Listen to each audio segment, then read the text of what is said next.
Bernard Burchi, donc j'écris dans divers titres de la presse française comme Les Échos ou étrangères comme One's, par exemple au Japon, One Kingdom. Donc en tout cas, c'est sûr que toujours une verticale est absolument passionnante. C'est une ode au Cabernet Sauvignon, quand même. Donc ici, d'ailleurs on voit que les autres cépages, de temps en temps, on voit un peu de Syrah, donc ici en 91, donc ici, donc un peu de Cabernet Franc en 97 qui marque ce fameux 97. Donc ici, mais fondamentalement, on a donc sa fraîcheur, son corps. Alors pour moi aussi, il y a un vrai changement de style à partir de 97, donc ici, où on va vers des vins plus fins, plus élégants, donc ici plus frais. Probablement aussi un peu de moins de garde, mais donc ici donc plus accessible. Ce qui est la tendance d'aujourd'hui, clairement.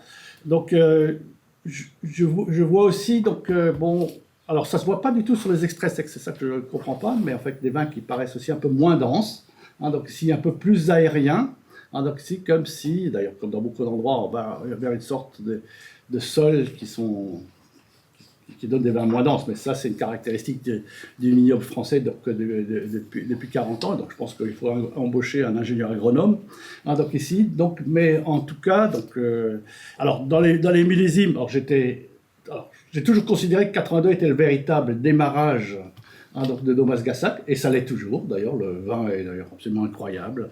Donc ici, ou 88 avec une fraîcheur, une longueur, donc ici, même pas prêt. Donc c'est vrai que 91, 2001, 2009, 2010, donc il y a toute une série de vins impressionnants, donc ici, et on a l'impression que le temps n'a aucune prise. Donc ici, donc c'est vrai que ça pose d'ailleurs beaucoup de questions.